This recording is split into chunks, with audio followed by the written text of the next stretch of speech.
Collapse.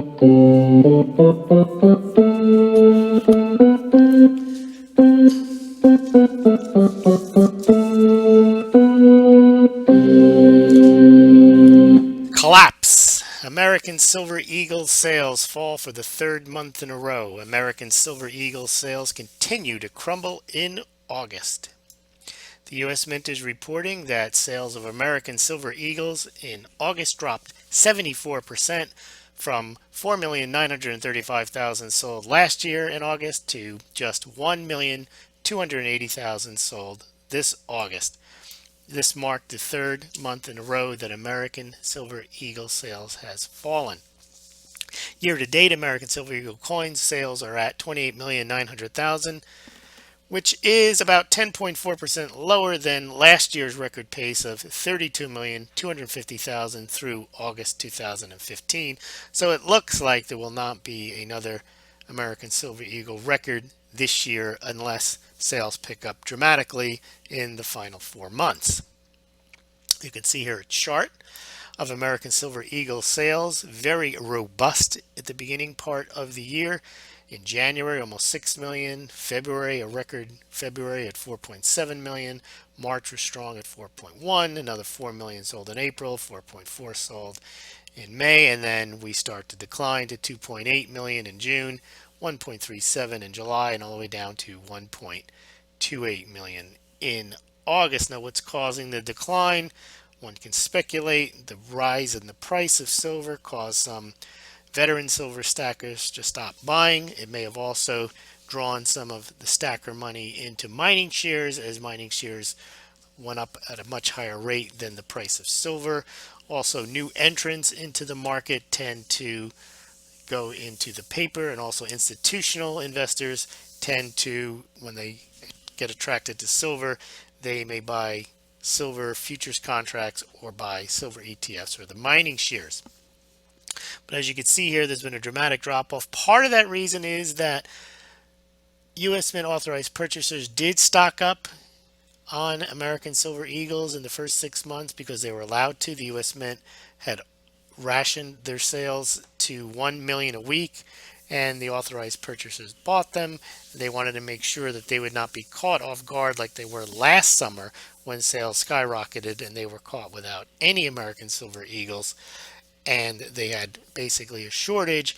And what happened at that point was there were no American Silver Eagles last summer to be sold. There were no Canadian Maple Leaf silver Maple Leafs, and the Perth Mint filled the gap in September with a new bullion coin, the Australian Silver Kangaroo.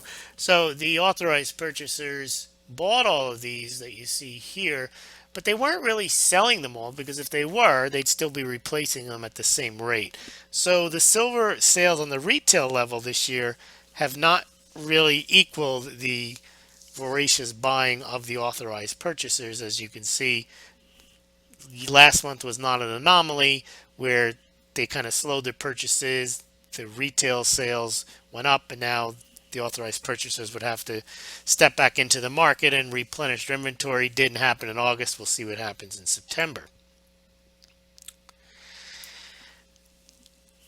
Now, August for Silver Eagles sales in 2016 was one of the lowest. You got to go all the way back to 2007 to get a worse August. So you can see last year they were well over 4.5 million, other years over 3 million since the financial crisis. This is the lowest August since the financial crisis, and in fact it's a little bit higher than the August in 2007. Here's your reminder to sign up for Small Gold. You go up here, you fill in the email address, and you get updates sent directly to your inbox. Here's how we look now for Silver Eagle sales from 1986 through 2016. 2016 is already one of the better years. We've had it because we had that amazing first 6 months. The first 6 months were record sales in 2016. The last 3 months have been subpar. But at the current pace, even if they only sell a million or so each month for the next 4 months, we should get in the 33, 34 million range, which would make it, put it in the top 3 or 4 years ever, but it's just not, doesn't look like it's going to make that 47 million mark that it made last year. Interested in buying Silver Eagles throughout the site? There's opportunities. If you do purchase Silver Eagles through the site, I get a small commission, so I'd appreciate that if you did. Um, Premiums on Silver Eagles. Just give you a quick update on how that works. The U.S. Mint sells its American Silver Eagles to authorized purchasers and charges them, no matter what the price of silver is, $2 above spot, which means that when silver is cheap, let's say it's $10 an ounce, the U.S. Mint charges them $2 per coin, which makes that a 20% premium on the $10 silver. When it's $20 and they charge $2 again for each coin, that becomes a 10% premium. So the premiums will go down as the price rises, at least to the authorized purchasers. Then the authorized purchasers mark up their coins and then they sell them to other dealers who then mark them up and sell them to you.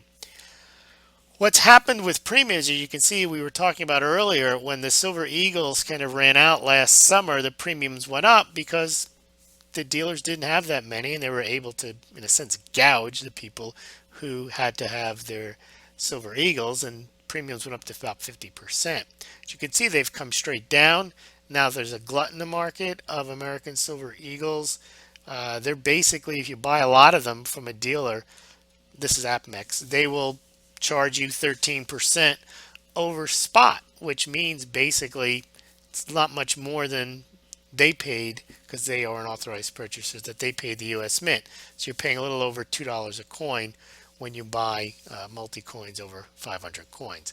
If you buy fewer than that, you're paying an 18% premium. Remember, Silver Eagles have the highest premium because of that $2 U.S. Mint per coin charge, but also because they are the most recognizable, and in a sense, because they sell the most, it must make them the most desirable. Here's a reminder to sign up for Small Gold. Here's how you can compare prices on American Silver Eagles. Small Gold works with a few affiliates, and you can click on these links and compare prices and shipping and availability and pick the one that works best for you. Now, the silver to gold sales ratio, that is where we track how much silver is sold versus gold.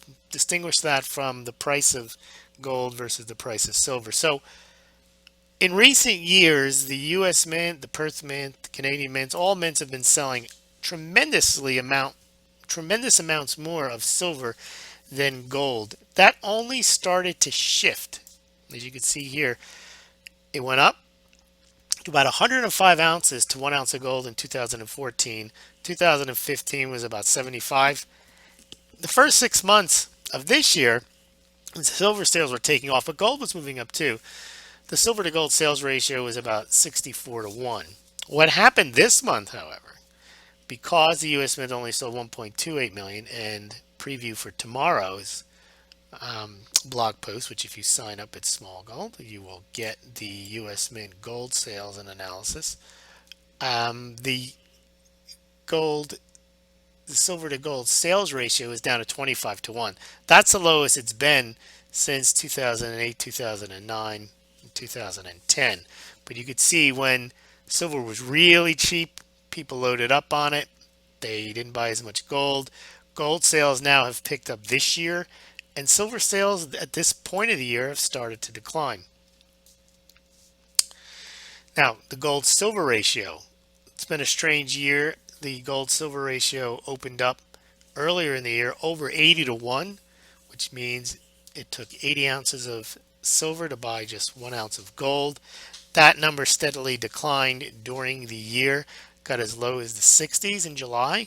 But in August, both metals experienced a decline, and the silver price declined more than the gold price. So as you can see, the gold silver ratio climbed back up, and it ended the month at about 70 to 1.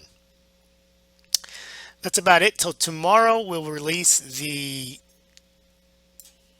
American Gold Eagle sales results, and then the following days we'll release the America the Beautiful sales results, as well as the American Gold Buffalo. So please remember to subscribe, and also to subscribe to the YouTube channel and thanks for listening.